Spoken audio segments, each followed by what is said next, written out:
নমস্কার, আমি ধ্রুবতারা। এই ভয়াবহ বৃষ্টির রাতে আর আলাদা করে ভয় দেখাতে ইচ্ছে করছে না।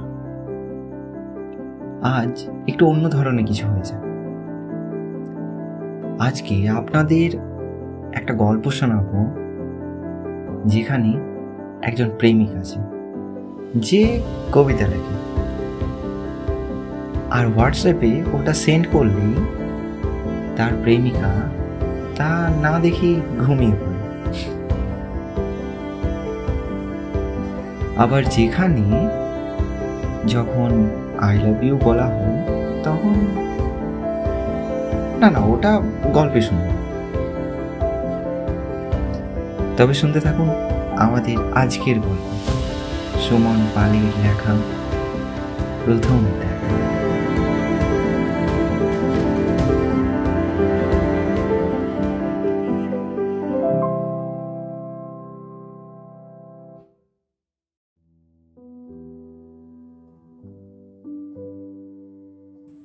আচ্ছা নিলয়, এই সম্পর্কের কি কোনো পরিণতি আছে? হঠাৎ একটা মেসেজ বিনা মেঘে বজ্রপাতের মতো ভেঙে পড়ল নিলয়ের হোয়াটসঅ্যাপ জুড়ে। জীবনের শান্ত শহরে সমান্তরালে চলতে থাকা হাইওয়ের ওপর প্রেমের আবেগ নয়, বরং পরিণতির আগাম চিন্তা গ্রাস করেছিল অপ্রকাশিত ভালোবাসাকে। দুজনেই হয়তো বুঝে উঠতে পারছিল না what to do or what not to do. তখন তীরের বেগে একটা উত্তর, আমি তো তোমার প্রথম প্রেম না। প্রতি উত্তর অবশ্যই না, তবে শেষ প্রেম শ্রেষ্ঠ প্রেম। তুমি প্লিজ থেকে যাও আমার জীবনে। এক যেন করুণ আর্তনা। মন কি বলবে প্রিয়তমা? হ্যাঁ, আজ গল্পের দুটি ভিন্ন কেন্দ্রবিন্দু নিলয় ও তার প্রেমিকা প্রিয়তমা। দেখা যাক সরল রেখায় মিলিত হয় কি না। হ্যাঁ, পরিচয়টা এবার একটু বিশ্লেষণ করা যাক। নিলয় বছর 25-এর এক যুবক, ওই এক প্রকার বেকার বলাই চলে। আর প্রিয়তমা বছর 23-এর এক অপরূপ যুবতী।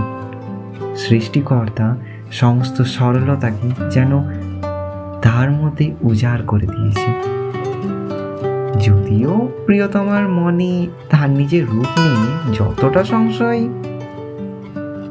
তার থেকে শতগুণে সে ভালো।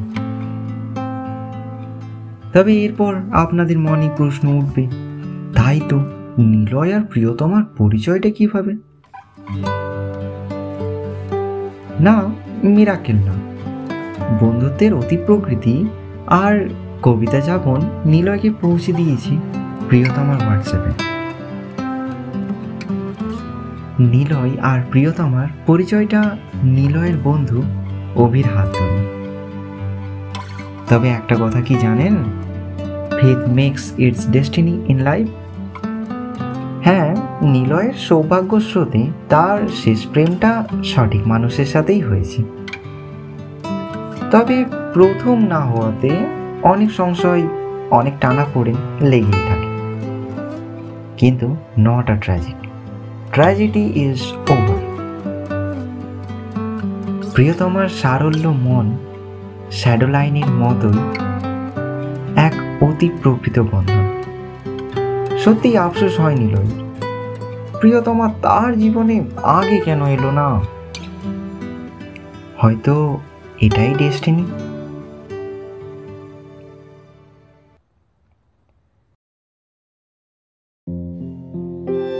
বাংলার বিশেষণ বা ইংরেজির অ্যাডজেক্টিভ কোনোটাই প্রিয়তমার ধারে কাছে ঘেঁষতে পারে না। মানে প্রিয়তমার ভালোবাসার কাছে সকল বিশেষণও নিজেদের খামতি তুলে ধরে। এত নিখুঁত ভালোবাসা হয়তো অ্যাডাম অ্যান্ড ইভেরও ছিল না। তাই তাদের দুজনেরও প্রিয় পৌরাণিকত্ব প্যারাডাইস লস্ট নয়, মহাদেব ও পার্বতী আত্মত্যাগ দিয়ে। প্রথমে নানা সংশয় দেখা দিলেও তাদের যোগাযোগ কিন্তু বন্ধ হয়নি, আর সেই ক্রেডিটটা এক্স্যাক্টলি প্রিয়তমার। নিলয়ের করুণ আর্তনাদ, প্রিয়তমার অন্তরের আন্তরিকতা ও নিলয়ের জন্য অফুরন্ত ভালোবাসা। প্রিয়তমা আপন করে নেয় নিলয়কে। নিলয় ও প্রিয়তমা দুজনেই একটু চাপা স্বভাবের। নিলয় হয়তো তার ভালোবাসাটা প্রকাশ করতে পারে না, তবে এটা বেশ ভালোই বুঝতে পারে প্রিয়তমা তাকে কতটা ভালোবাসে। তবে দুজনেই জীবনে প্রথমবারের মতো কারোর সাথে এতটা সময় কাটাচ্ছে। তবে অনলাইন প্রেম এবার মনে মনে ফোন দিয়ে আটলো অফলাইন। না মানে প্রেম মানে তো দেখা পাওয়ার একটা করুণ কৌতূহল। তাই দুজনে মিলে ঠিক করে কোথাও একটা দেখা করা যায়। ব্যাস, যেমন কথা সেই রকম কাজ। সঙ্গে সঙ্গে নিলয়ের আঙুল স্পর্শ করলো স্পিড ডায়ালে থাকা অভির নম্বরটিতে। আচ্ছা, এবার নিশ্চয়ই অভি ডিটেলসও বলতে হবে। তাহলে বলি শুনুন, নিলয় আর প্রিয়তমার প্রেমটা যদি একটা আর্ট হয়, তবে এর আর্টিস্ট অবশ্যই অভি। যাই হোক হবে, কিন্তু প্রিয়তমারও বেশ ভালো বন্ধু, মানে ঘনিষ্ঠ বন্ধুই বলা চলে। ভাই একটা হেল্প কর না প্লিজ। না বলিস না ইয়ার। আরে না হয় করলাম, আগে বল তো কেসটা কি? প্রিয়তমা আর আমি দেখা করব কোমলপুর 108 শিব মন্দির। ও, এতক্ষণে ব্যাপারটা বুঝলো অভি। বলল, বুঝেছি, আমাকে তোদের গেট পাস হতে হবে, তাই তো? না মানে ওই আর কি। তাছাড়া প্রিয়তমাও চাই তোর সাথে দেখা করতে। ওকে, ভাবছি। তোর ভাবনা শোকেসে তুলে দিয়ে চুপচাপ চল, তুই যাচ্ছিস কনফার্ম।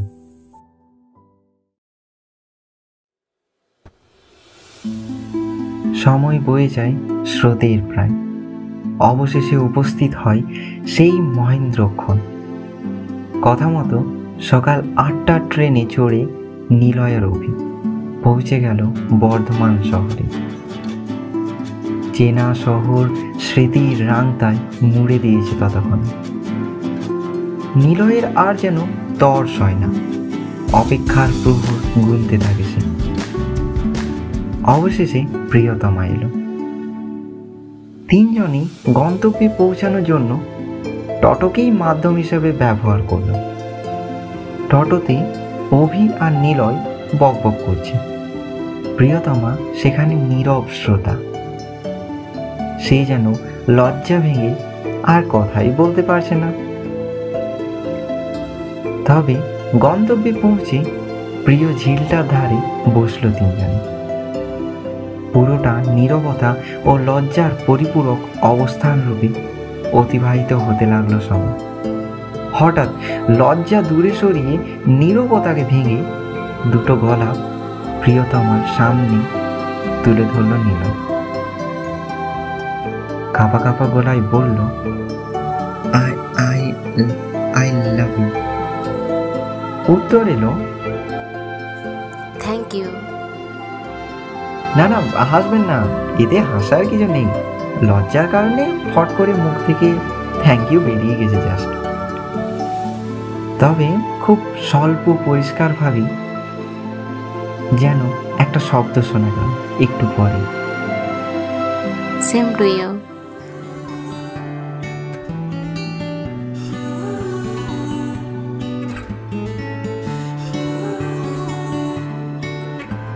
এরপর অবশ্য স্রোতের অভিপ্রায় হোয়াটসঅ্যাপের স্রোতে আই লাভ ইউ বলেছে দুজনে। তবে মহাদেব ক্রিয়েট দেয়ার ফেক। তাদের প্রথম দেখাটা শুরু হলো মহাদেবকে প্রেমটা উৎসর্গ করে। তবে লজ্জা নীরবতা কাটিয়ে কয়েকটা শব্দ মুখ থেকে বের হয়ে এলেও আক্ষেপের সুর বিদায়ের ধ্বনিতে। সময়ের আগে স্টেশনে পৌঁছাতে না পেরে হাওড়া লোকাল চড়ার জন্য দৌড় দিতে হয়। তবে পিছনে পিছনে নিলয়ও দেয় ছুট। লম্বা লোকালের পাশে দৌড়াতে দৌড়াতে হঠাৎ নিলয়ের ফোনটা রিং হয়। ফোনটা হাতে নিয়ে দেখে কলটা প্রিয়তমার।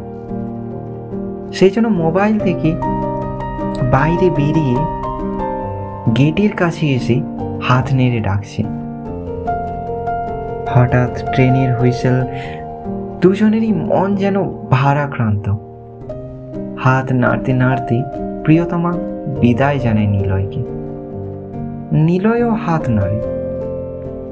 ধীরে ধীরে হাওড়া কর্ডলাইন লোকাল 4 নম্বর প্ল্যাটফর্ম অতিক্রম করে। ঝাপসা হয়ে যায় প্রিয়তমার মুখ। আবার দুজনে প্রহর গুনছে, এলোমেলো ব্যঞ্জন বর্ণের অপেক্ষায়।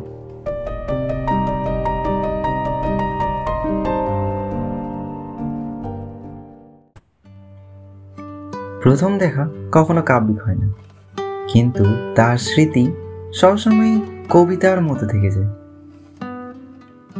এটা ছিল ওদের প্রথম দেখা।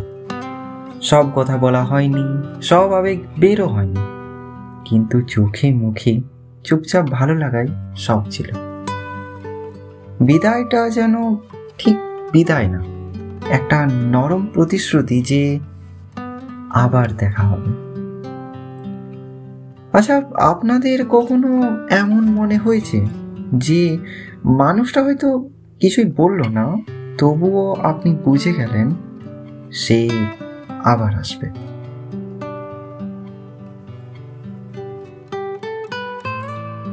আজকের গল্পটির জন্য বিশেষ ধন্যবাদ সুমন পালকে। আমার সাথে অন্যান্য চরিত্রে ছিল শম্পা। সবাই ভালো থাকবেন। শুভরাত্রি।